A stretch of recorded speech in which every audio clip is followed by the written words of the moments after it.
Hello and welcome to the next episode of Cylinder Radio. The topic for today is censorship, and we're going to look at all perspectives on censorship. And I have an awesome guest that I'm really looking forward to talking to, and that is the satirical cartoonist Jimbob. If you are unaware of Jimbob's work on social media, you are missing out. So because it's really thought provoking and awesome and hilarious. So. Jimbob, I really appreciate you being here. Thank you. Thanks for having me. So, do you want to just tell us a little bit about your story and how you got into, the work that you do and things like that, and then we can dive into how censorship is kind of playing out right now in 2019.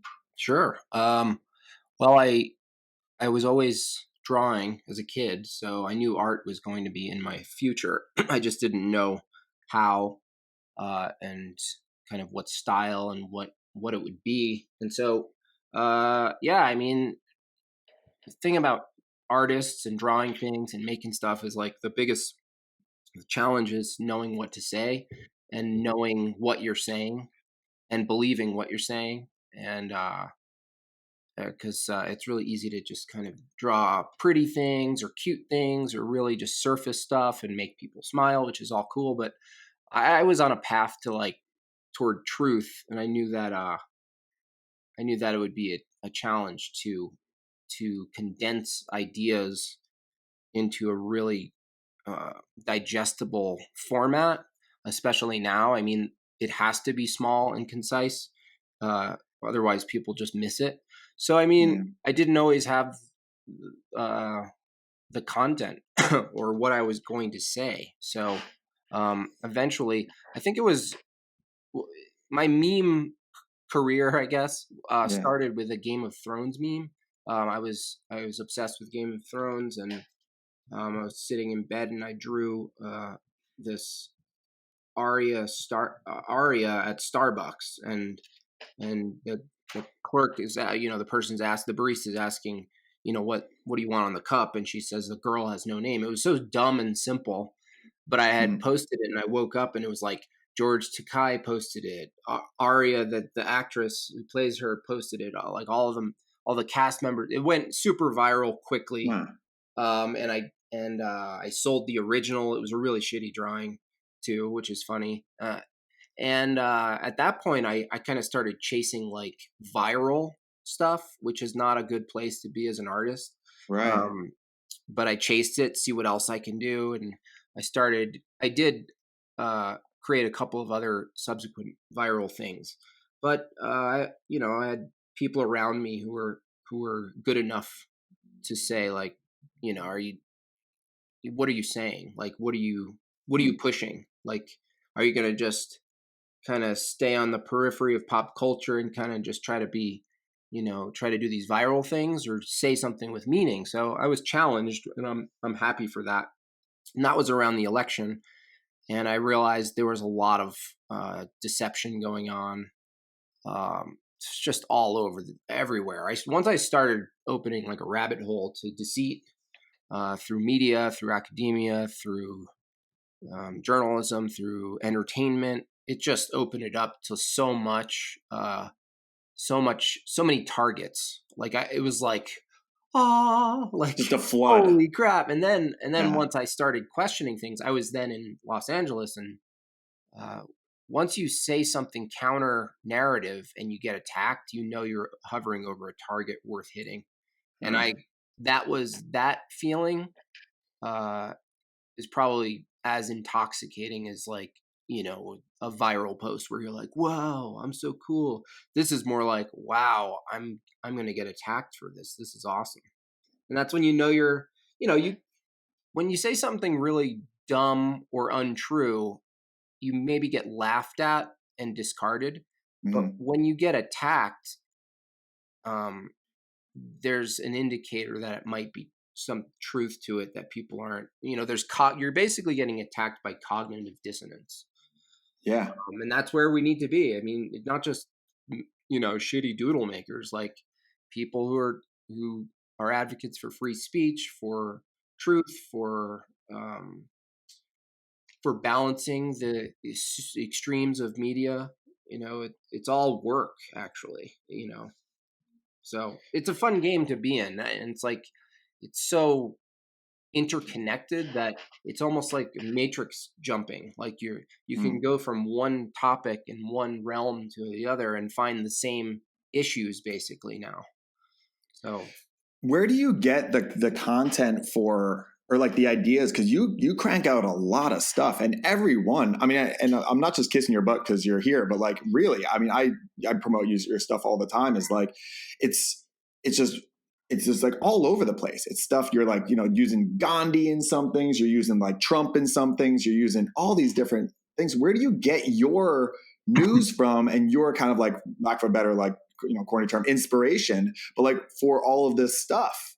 Like, where do you have like certain sources? Not really. I just kind of watch what's happening, and a lot of times I'll just sit and start with like two characters just at a table somewhere and try to like think, and sometimes it comes right from a conversation I've heard or had directly. Right.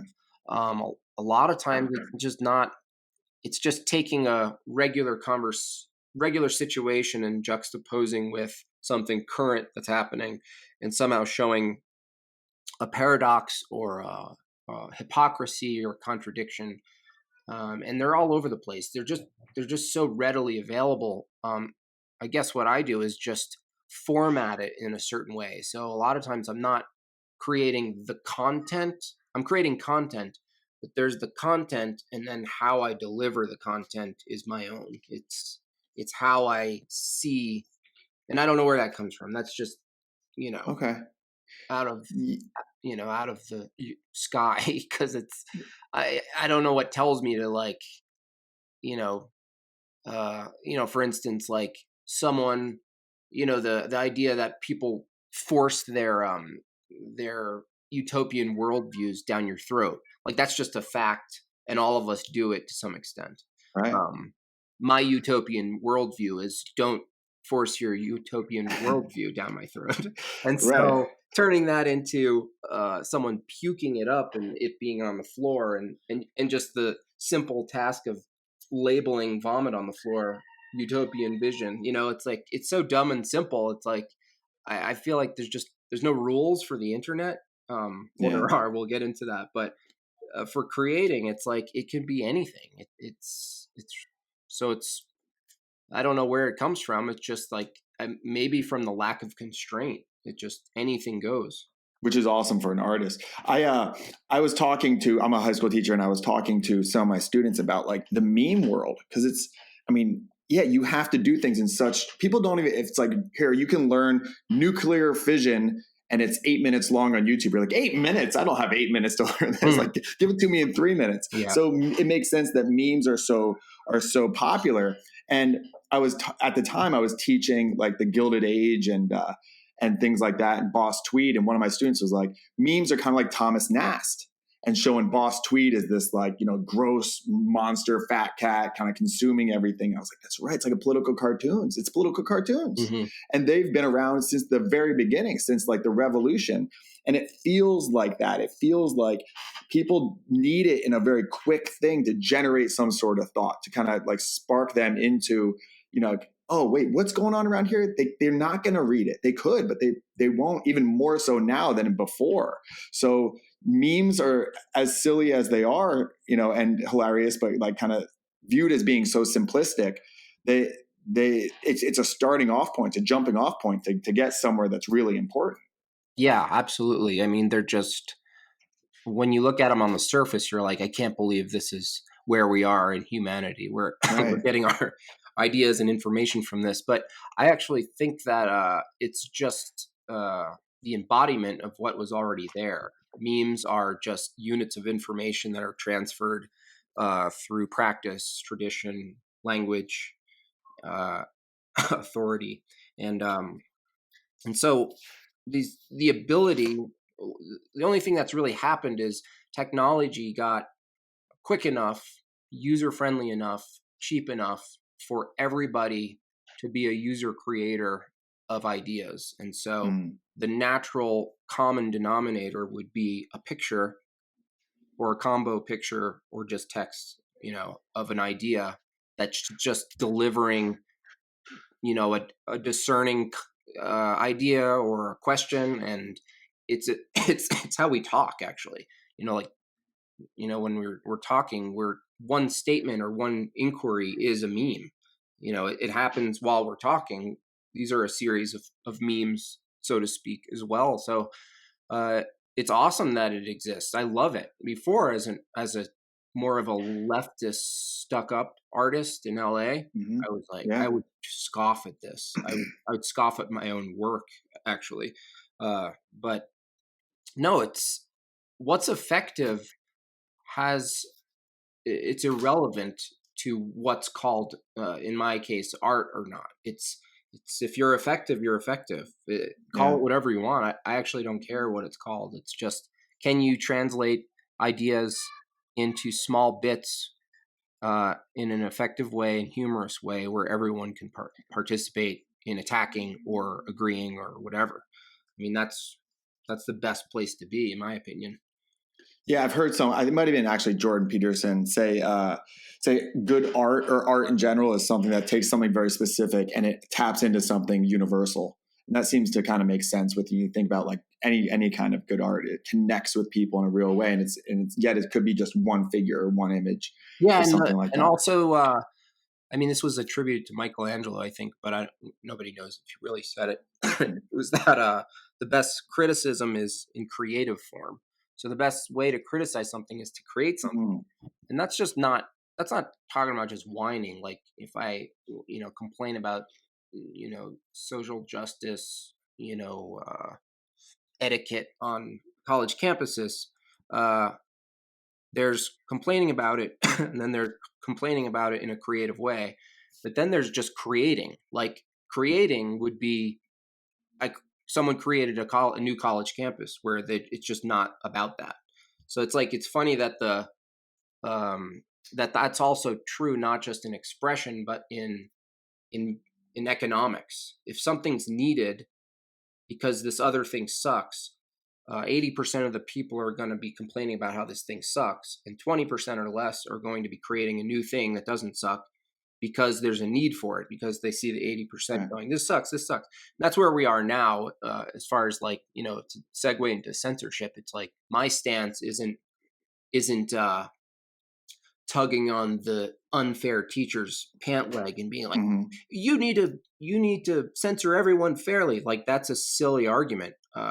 It's either persuade these people and these companies to not censor at all, or to deliver their policies in an equitable way, which isn't going to happen.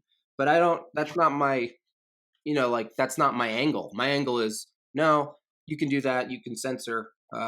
That's you're signing your own, death certificate basically, because something else is going to turn you into MySpace. And that something else, it might take a bit to get over the monopoly that's in place, but it's going to happen because technology moves faster than legislation. So this whole like, I almost see it as a potential trap where you see like center and center right and some left are just like, what is with the censorship? Just let ideas go. Like let people argue. Let all this stuff happen. Right.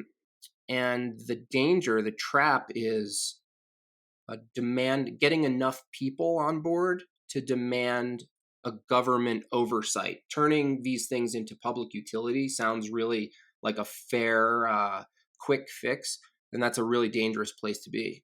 And I can see people on the center and maybe even the right potentially going into that mindset where it's like, no, you need to step in and like we need to shut down these monopolies and do it fairly. And then it's like you could see the acceptance of basically a government-owned internet and seeing social media as a public utility. And I'm going to fight as hard as I can against that. I don't care to the extent to which I'm being silenced or other people. I don't care, because you can't really silence ideas. You can silence how they're, the Instagram is a format.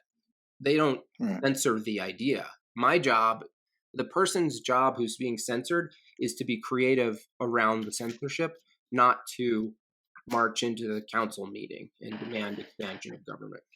Right. So that gets us into the censorship issue. And, this is something that is very alarming if you're paying attention. And it's what's interesting about it is I think it should be very alarming to the people who are liberal, the people who agree, who have always typically, I'm a school teacher, so I've always been very liberal. This idea of free speech and this idea of sharing of ideas. And that's what the liberal mindset is. It's this idea of like free flow. I mean, that's like the no borders thing is just like because that's going to separate us, and we don't want to separate. We want to share these things. And now it's so much is getting silenced from that side. And I know that you've experienced some censorship on your cartoons. Can you explain what happened? Because I don't even know the full story. Well, it's been constant. It's the only thing that really happened is I would get one out of maybe 30, maybe 50, taken down for some complaint, arbitrary definition of like unsafe or hate speech or whatever. And so now I think that because of recent shares on the internet, who's sharing it, that it impacts the algorithm or the people, how they judge the content of the cartoons. And I've just been experiencing a higher rate of my stuff being taken down. And whether that's someone specifically or a group reporting them just like viciously, like, or some unknown, just like God impersonation algorithm that's like, you will not do that.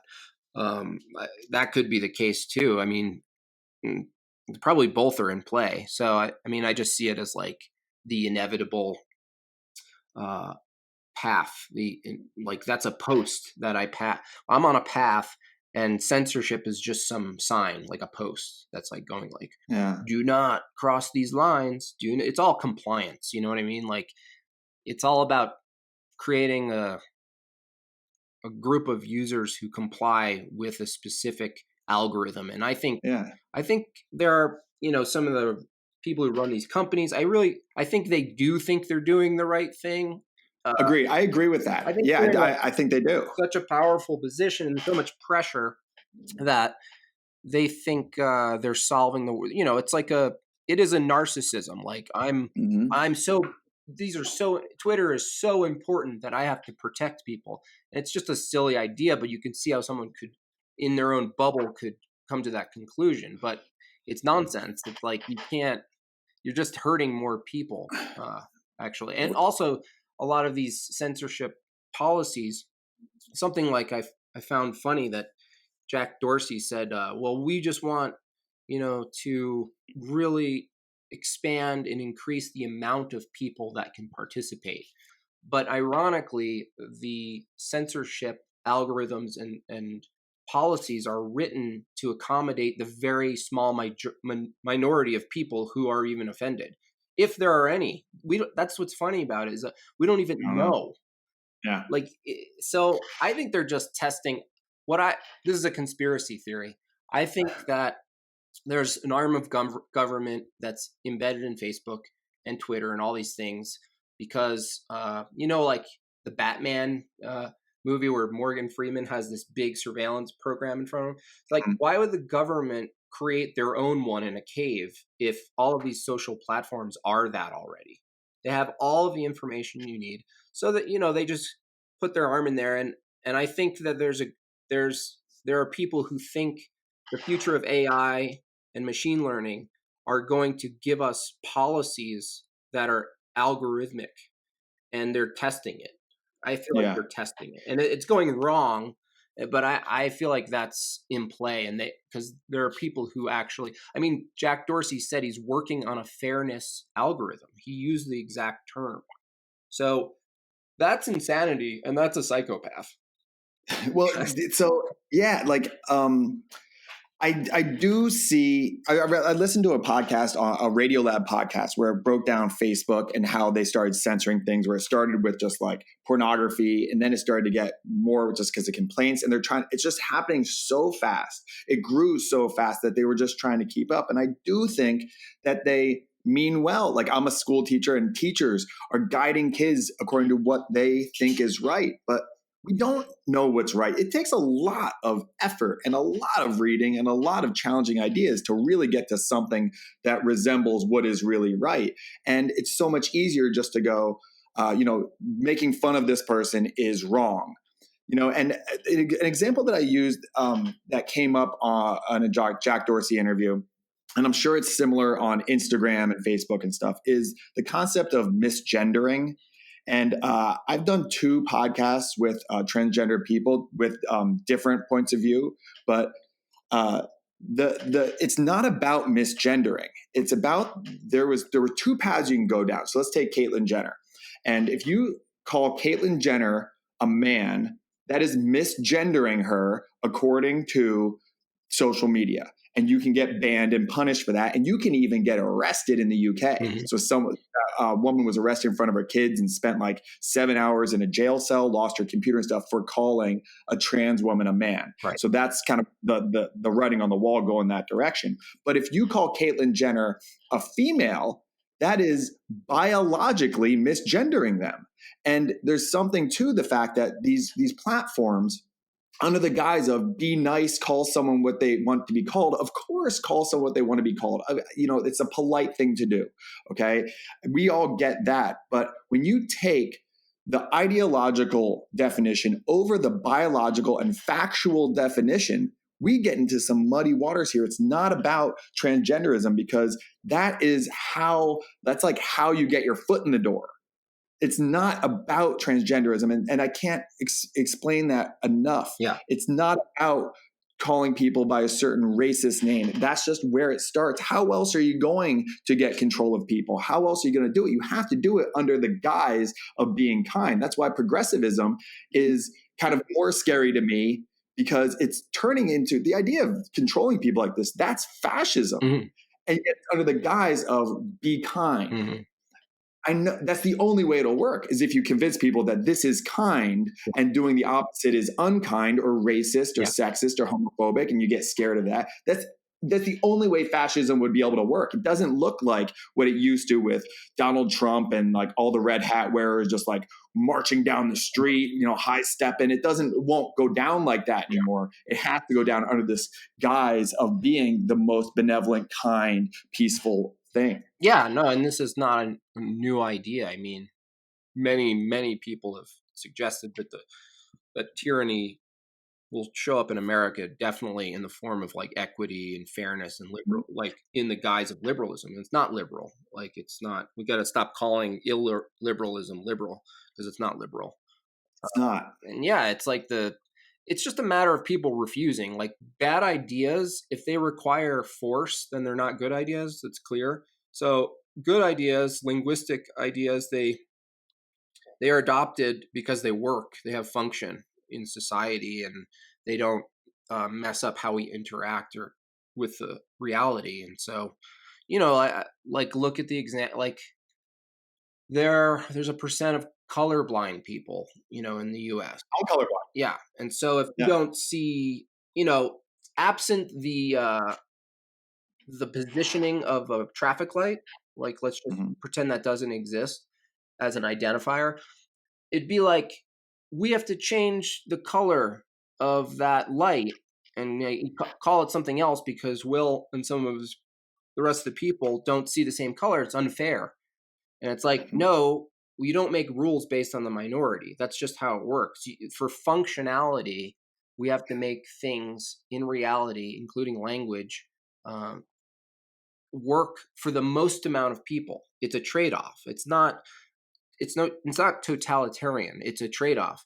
What's workable for the most is going to produce the best outcome on net balance. So it's like there's no people in the street fighting for the color, turn red to fuchsia, right, and change the name of it as well.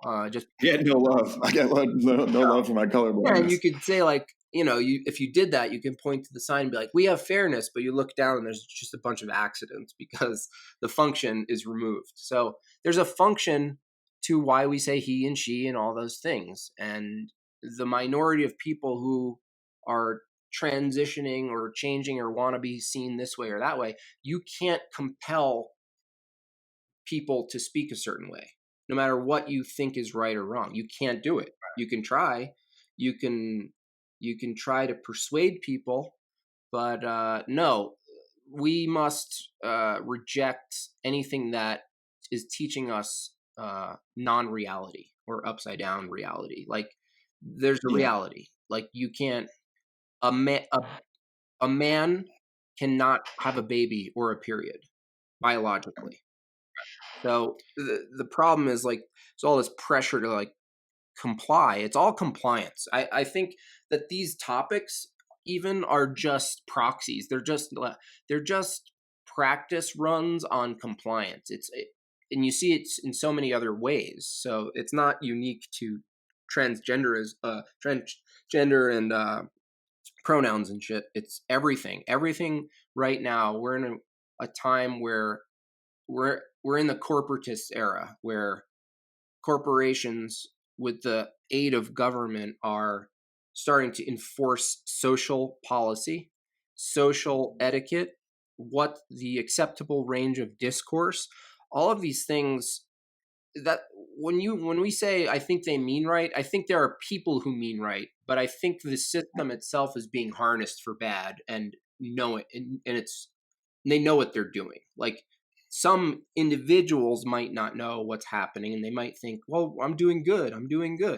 But overall, the abuse is very clear. It's they don't even hide it anymore. So Yeah. I don't know what's going on exactly as far as the end goal. I can only speculate, but I think it's way bigger than the issues that get all the attention. Like, let's talk about pronouns. It's like what we're doing is shrinking what we're isolating it on, and really there's all this other stuff around it that's like tentacles going, push that, push that. And maybe I'm a little naive, you know. I mean, when I say like, you know, they mean well, you know, it's part of my temperament. You know, it's how I got into the career I'm in and stuff like that. I guess what I also want to promote is if you're like, oh, these poor people who can't see the traffic light properly, there's things you can do. You can volunteer. You can set up some sort of app that, you know, are glasses. Like you can innovate, but people are so lazy. Like that's the thing is like if you have a real concern about transgender people, there are LGBT centers in every major city and they need volunteers. And you go and you volunteer and you talk to people, you get to know individuals. Like if you really want to help people, truly, you can. And that's amazing about America is there's all these opportunities to go out and you know, roll up your sleeves and get your hands dirty. But it's a lot easier to hold a sign, you know, and be ankle deep in litter that says don't litter than it is to start picking up garbage bags full of litter. Yeah, that's and yep. you get the same like sense of self-satisfaction to say don't litter while someone is shoveling this stuff in a garbage bag. It's like F you, man. Like you got to get your hands dirty. You got to do this. That's right. Yeah, the solutions are there for a lot of things, but people and I had a history of this myself, but people demand from the collective way more than they demand of themselves on the individual level. And it's easier. You can change your Facebook thing for like a little icon that says you're standing in solidarity with XYZ. And it's like, no, you're not. You're at Starbucks. You're physically standing at Starbucks. You're not standing with anybody. You're signaling that you're on the right side of history to give you some sort of insurance, social insurance.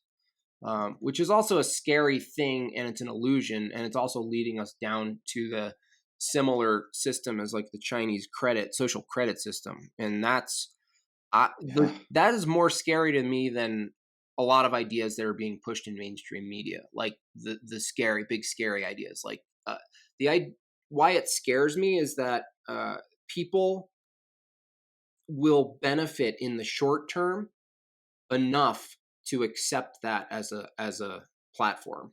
In other words, if you create a social currency system, a credit score based on your behaviors and what you said and how people rated it's basically Yelp on every aspect of your life that then gives you access to more or less things. It's like that Black Mirror episode.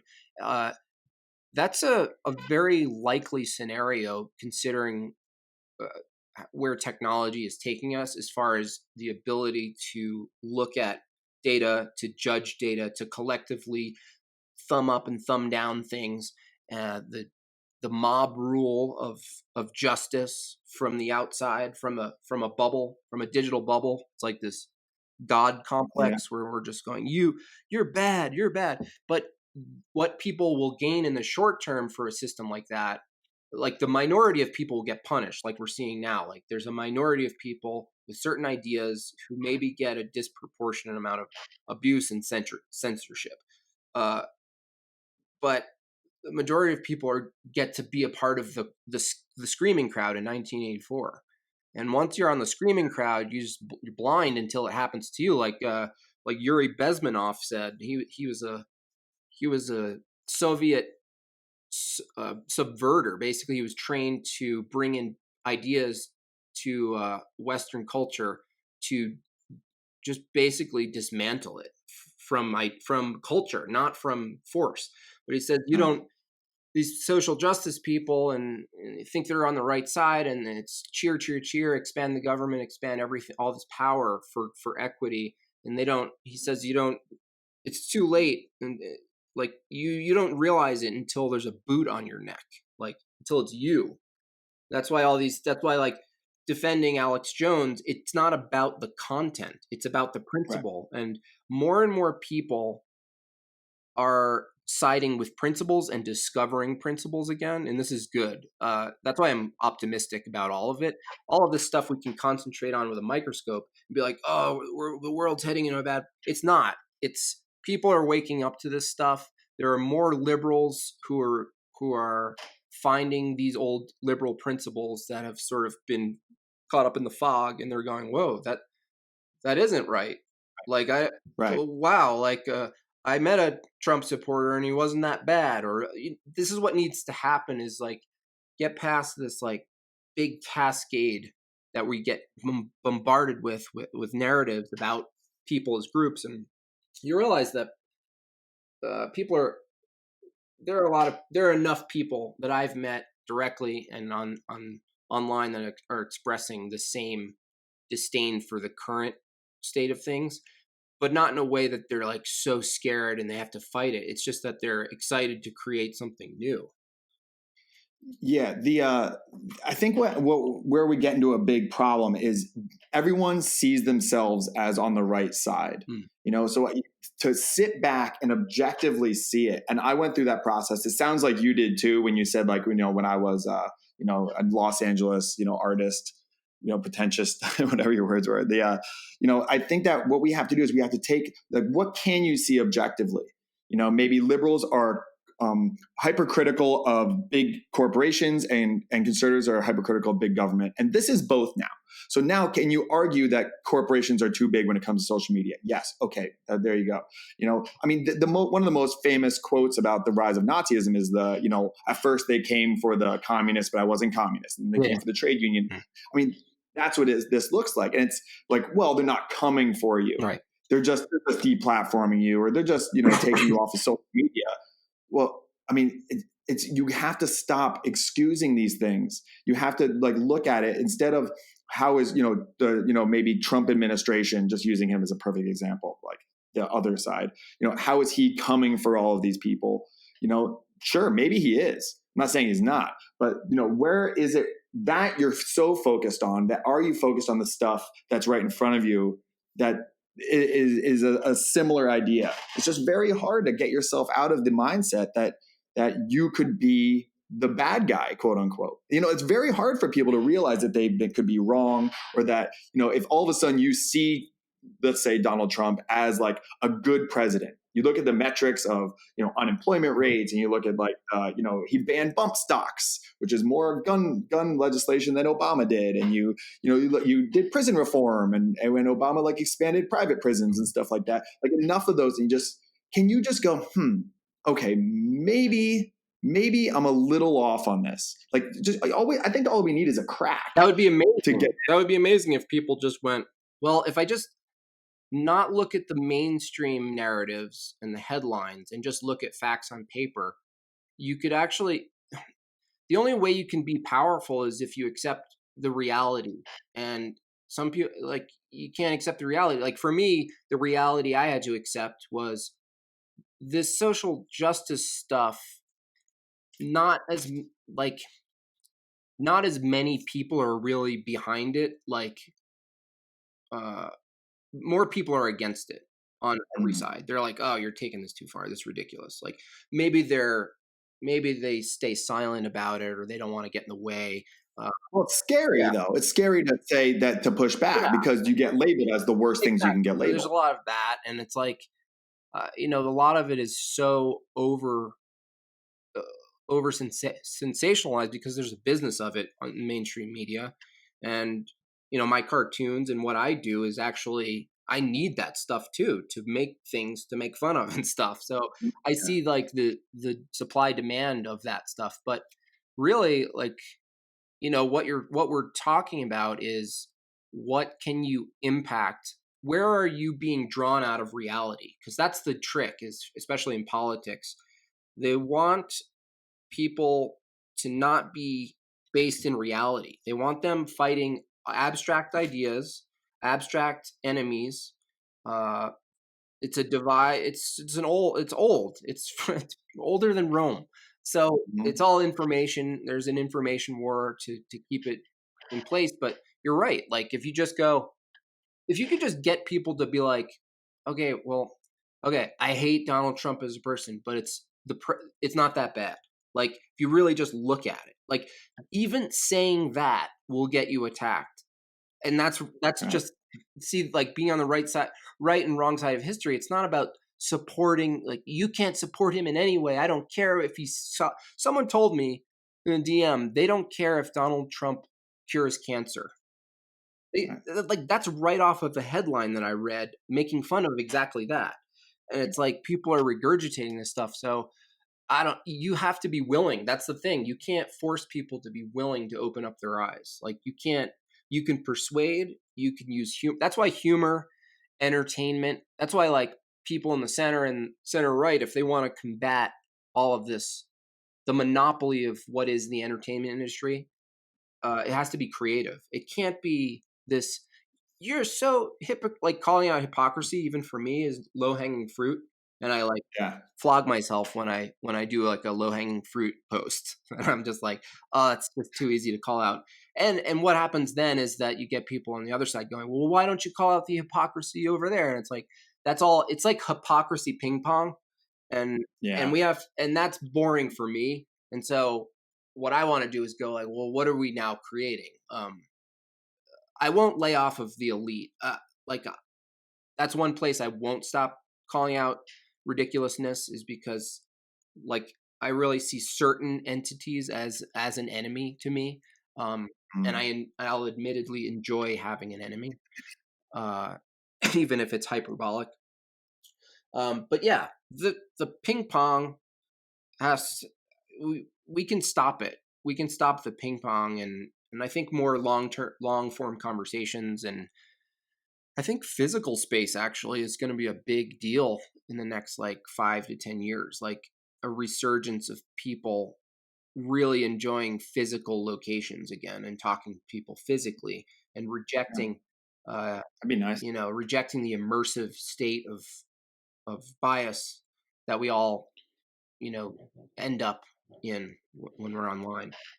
You know what's interesting is, typically when you look through like the history of like comedy, especially, is it was always kind of dominated by the Hmm. left. There weren't a lot of conservative comedians that were very funny, but the meme game is, the memes are better on the They center dominate. right. Yeah, they dominate by a lot. They do. By a It's lot. very interesting. Like, why do you think that is? Why do you think that the center right is dominating? The most hilarious memes, like laugh out loud, like hilarious memes, are from the center right, and the left, who's always been the best Yeah, comedians, are just dropping the ball. because Why do you I think because they're punching up. Uh, think? Mhm. the media, entertainment, college, all academia, most of science, all of tech, all of Silicon Valley. There's probably some others that I'm missing. Is all left leaning by a lot, and so it's the natural fight back. Is that it's easier to make a powerful meme because you're calling out truth. You're calling out power. You're speaking to power, and that's agreeable. And it's like, it's not even that they're making better memes. They're just making they're making a lot of them that are actually true. And Mm-hmm. the sanctimonious, self-anointed arbiters of morality, who used to be the Christian right in like the 80s and 90s, they've taken over that. So once you take over the sanctimonious lead, I'm the authority in everything morality. That used to be a right thing, and now that it's a left thing, it's just that's what's happening. It's like, how do you measure that the center right memes better? It's not just comparing memes, because what you get into is, what are you comparing? You're comparing what's the reality of the people they're making fun of, and what's the reality over here. And the reality is that the left has abandoned liberty and liberalism for justice, and the right has taken on the liberty approach in the center Mm-hmm. right. There, you can't argue that liberty is bad. So you're going to win.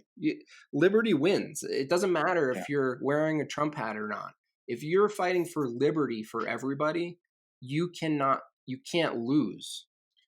Yeah, but that gets like, I mean, I've heard people say like, "Oh, I know you love your freedom and Uh, stuff." Like it's so mm. dismissive. Like you, like Oh, freedom. Oh, disgusting it's nationalism. so it's so unaware of. I'm a history teacher, and I say like, study history to have gratitude for the present, because it was bad for most of humanity. And look around, like look around. I have kids in my class who are like, "Mr. Roosh, it's freezing in here." It's like it's 68 Yeah. degrees. Yeah. It's fine. It's We're fine. literally controlling the weather in the room Yeah. with a button in the wall. I mean, everything, it's just, it's so comfortable actually that people's bodies are rejecting it, and suicides and opiate overdoses and depression, anxiety are through the roof because we don't have enough challenges. The problem is not all these challenges that people are facing; it's actually the Yep. opposite. Just to get into censorship of like, when should speech be banned, I just want to make it very clear. In 1969, I did a little like research on this because I forget a lot of like history facts, despite the fact I'm a history teacher. But in 1969 there was Brandenburg versus Ohio, and the way that they categorize what is like speech that can be banned, it is imminent lawless action. So, and it struck down the idea of just like advocating Mhm. violence. So even just advocating violence is free speech. Like Yeah. what can get banned is imminent lawless action, which is essentially if you made a cartoon that said, "Go to this person's Yeah. house at 2 o'clock Yeah. today and kill," Yeah. that is what should be banned. And we all agree on this. The red hat MAGA people agree on this. Like everyone agrees on this. But aside from that, it's not. Aside from that, American law says you can say what you need to say. Yeah. Law. It's any protection from government arresting you for saying something. Um, it's really reduced to that. What you said. It's not. People also quote the scream fire, and that's a myth that's been. Um, that's actually the wrong interpretation of that case. They just use that as an example in the case while they were talking about it, but it's not illegal. Like people always go, "Well, no, free speech does have limits. You can't scream fire." And it's like, yes, you can. That's just you're miscategorizing, interpreting that thing. But yeah, if you say, "I'm going to kill this person at this time, come help me," etc., that's illegal. It's a threat. Um, but other than that, it's all free. And I read a survey, and I don't trust surveys, but I kind of believe this one, where it said like 57% of Democrats and 39% of Republicans support hate speech legislation. That's a lot. Like, I don't care what sample you're pulling from. That is that's what that says to me, is that there's something to gain for people who are going to be administering this stuff. It doesn't mean Yeah. that everyone agrees with that. Like, I don't look at that and go, how can the whole, no, not everyone should agree with that. I think there are certain people who agree with it, with certain ideologies, but I think there's something else in play that's pushing that narrative. Like, they're basically pushing the acceptance of it. So I don't actually trust the poll. What I do think is, it's like when I see a hit piece of Bitcoin or crypto, I go, oh, another hit piece, and then I go and like research who funded the research, and then it's always like a bank, and then the bank Right. owns the newspaper or publication that put out the hit piece. So I'm very skeptical of all this stuff, but speech itself should be just wide open. I mean, it's better for everybody, and people must learn that they are responsible for how they respond, how they interpret speech. It's not, Yeah. it's subjective, so you can't, it's impossible. That's why there's no legal definition of hate speech, because it's so subjective. One thing is hate speech to some person and it's funny to another person, and vice versa, and you can't capture it. And who determines it? And that's the people who are in charge. So if Donald Trump's in charge and saying I hate Donald Trump is hate Right. speech. And this goes back to, I think it was like John Adams, Right. like second president, did the Alien and Seditions Act, which was like you can't speak out against the government, right after we just established the Constitution. So this is ongoing. It's like the people in power will say talking out against me is hate speech, and like that's a terrifying idea. And it's, again, under the guise of being nice. Why don't you just be nice to people? Don't say hateful things. Agreed. Yes, but you can't legislate being nice to people. It's not going to work. People are going to push back, and that's why we get the pushback. Yeah. Most conservatives that I know don't care about trans people. No. They just are like, do your thing, whatever. Mm-hmm. But you start throwing it in my face over and over again and calling me transphobic, eventually I'm going to be like, screw you. All right. You know what, trans people, you're not really a woman. Yeah, They'll get angry. Keep poking the bear. That's right. Yeah, you can't. Yeah, you gotta. It's all about, everything can be reduced. All of these topics, I'm noticing, is just, it's always reduced to persuasion versus government force. Like, every issue, when you whittle it down, is, are you arguing that the government should compel behavior in this realm or not? Like, even the abortion thing, like, people are like, like, I'm pro-life. I have 2 kids. My personal experience was, that's a human. When I saw it at its earliest possible stage, that's just me. That's what I saw. I can't pretend that wasn't my daughter. So the question, like, people will be like, well, well, you can't tell a person what to do or not. I'm like, I'm not I'm advocating for, it's basically a persuasion of morality. It's not a force thing. I can't use the government to beat morality into you. If I see it as a person, I'm going to defend life. So naturally, I'm not going to go, that's my wife's body. No, it's her body, and there's a body inside the body, and that's how I see it. I'm not going to tell the government to, like, that's just the thing. It's like, where it's defined, I define it this way. And there's a slippery slope, and when you start getting the government to define life as well. You know what I mean? Yeah. So it's like, the government always works when they agree with you. And then, but the moment you use government and expand its power to facilitate behavior, you've just set the precedent for it to go the other way at any given moment. So if you give Obama all this power because he's doing the right thing, then guess the next person who's going to be sitting in there gets the same power, and that goes for all that stuff in government. Yeah, that's the way it worked. Yeah, with like George W. Bush, everyone was just like, oh, he took all this power with the Patriot Act. He took all this, and Obama's going to come in and he'll give it back. It's like, no, he ramped up cracking down on dispensaries. He ramped up on drone shoots. And so, we just don't. I think there's also an element where people want, a mommy and daddy to protect them. the government is your mommy and daddy, as opposed to the way our country was founded. And I get that the Constitution is outdated or whatever people say and was written with a feather, whatever. Look, there's something fundamental to these ideas. It doesn't say what the government's allowed to do. It says the opposite. The government can't stop you from this. Yeah. It's very clearly written that way, and it's very purposely done to just say the government can't force these things on you. It's not go to mommy and daddy and they're going to protect you. Yeah, the government isn't a rich daddy, and laws aren't an allowance. Like they're to protect you. They're not things you get. They're not some slippery slope happened, and now we're in the other side of it, where a law and a privilege have been sort of combined. Like people see privileges as law, and it's why there's protective classes now. It's like the idea of a law existing for a protective class it's not equity at all. That's specific. Once you get into that world, then law isn't.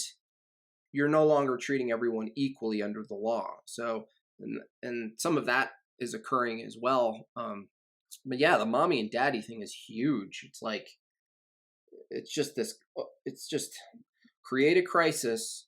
It's worse than a mommy and daddy. It's like a dad who beats his kid, leaves the room, waits for the kid to cry for the daddy to come back, and then he's like, I'm going to fix this for you. It's like they cause the problem, they offer solution, and then they blame the fact that it didn't work, the fix didn't work, on some other thing, and then they just get more taxes and do it over and over again.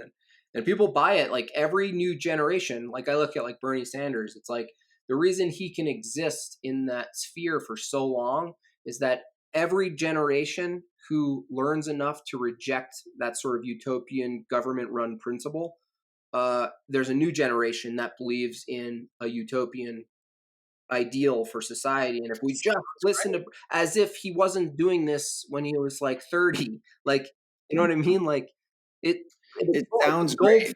Yeah. It's like a goldfish thing. There's like memory, or it's not even memory because it's not the same people, but it's like generational shifts. Like they graduate. It's like if you were to teach like terribly, awfully wrong narratives in school, like in your class, and then they graduate, and then the kids who you just taught are like, oh my God, Will, what the fuck, dude? He just told me all these lies, and now I learn the truth. It doesn't matter because you just got a new group of people who you're like, it's fine.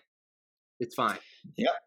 Yeah, and and the information is out there about like the proper way and why, like civics education is available, but it's just like so much work. And again, it goes these things keep reoccurring, and just we see these patterns of just like, well, I'll just trust Bernie Sanders seems like a nice guy. I'll just trust that he'll do the right thing, or this politician is charming, so they must be right, and this politician is not charming, so they must be wrong. It's just we're so easily manipulated.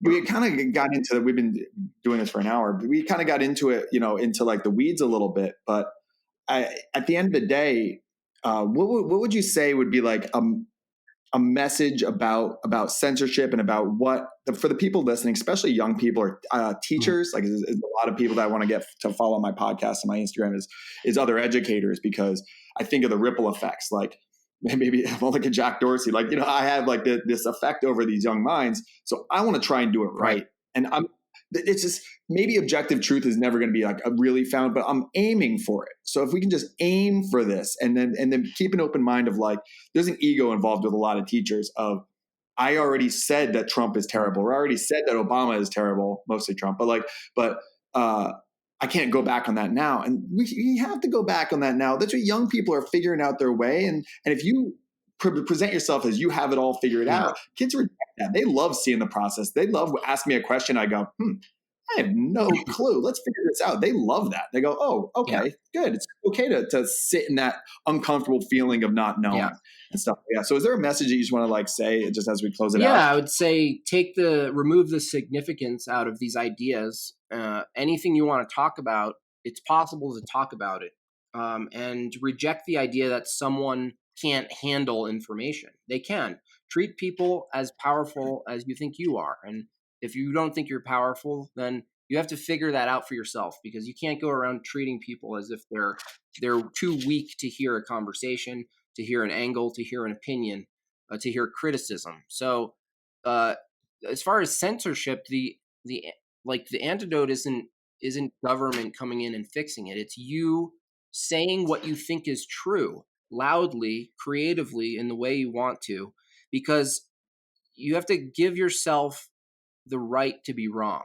Like, I say a lot of stuff. I make a lot of big points. I make a lot of bad analogies, but I am fallible. So, like, stand in the humility that you could be wrong and it's okay. You're not. It's not embarrassing. It's fun. It's fun to be wrong. Uh, Yeah. Go have fun being wrong. It's fun. It's like, don't let people tell you that you're not supposed to be wrong ever, because you can't explore new ideas and you can't say what you want, because that little idea, if I want to say XYZ and I think, well, I might be wrong though, that's not an excuse to not say it. You say it so that people can tell you using reason and logic whether you're wrong or not. And that's, and do it. The most important thing is speak the truth, even if you might be wrong, and make it fun. Remove the significance. Like, get the eggshells. There's a room of eggshells. Don't go into that room. Yeah. No, I love that. I love that. It is fun to, and you don't want to go an extra day having misinformation. You want to try and figure out this little simulation we're in called life as much as possible. So, Jimbob on Instagram, absolutely anyone listening, check it out. You might get triggered. Yep. Okay, which is probably a good thing. I also have a book. But also have a book out. Yeah. It's called Savage Memes Volume 1. It ships in May, and it's 100 pages. It's a hardcover. It's a really fun book, well designed, good feel. Definitely good to have around in your coffee table. It'll trigger people. It'll create conversations, and they're fun conversations. Yes, well, that's why I started this podcast is to just get conversations going. Maybe people will listen to it. I've had people reach out to me and said I listened to it with my daughter and my son, and then we started talking about it. And what better coffee table book? There's architecture ones that are cool and beautiful, but like if the art of conversation is I think it's getting a little bit of a resurgence, which is really nice to see. So how do you spark those conversations? You put this out and you start having, and it'll be people who are at your coffee table already, so you know them. So I'm assuming that people who are at your house you like to some degree. So if they have different points of view, then you go, this is a good person. I didn't know they thought this way, so I have to maybe adjust. Maybe what I thought about people who think this way is wrong. So I can't think of a better kind of coffee table book to have than one that generates a lot of Totally. thought. And it doesn't matter where you are. Don't demonize someone because they're wearing a red hat. They have a certain point of view. They're not going to hurt you. They're just a person with an idea. Ask, debate, whatever. You know what I mean? It's not a big, everyone's people. They're all people. So no one's coming after you. And that goes for the right and the left. There's no one coming after you. Just go treat people like people, because that's what we are. We're not the people on the internet. Like, that's a big illusion. That's actually why, just to wrap it up, is like, that's everything you would have thought was going to happen in that election. It didn't happen because it wasn't reporting what was happening in the streets. Right. So what was happening in the streets are these timid people in the center, even some in the, leaning left who maybe voted for Obama, going, it's like there's an anti-establishment guy on the left named Bernie, and there's an anti-established guy on the right named Trump, and they're both kind of saying the same things, ironically, not the same exact platforms, but they're attacking the same kinds of people.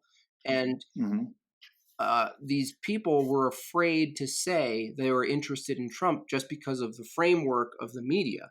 And it's like, it doesn't matter once you get into like, but you heard he said the thing in the van and all this stuff. It's like, forget that. The fact that you're not talking to other people and you're listening to this arbiter of truth called mainstream media pushing down this what they think is the light source. illuminating what the reality. It's all lies and fake. It's just all fake. So the reality is in the streets, and that's always been the case.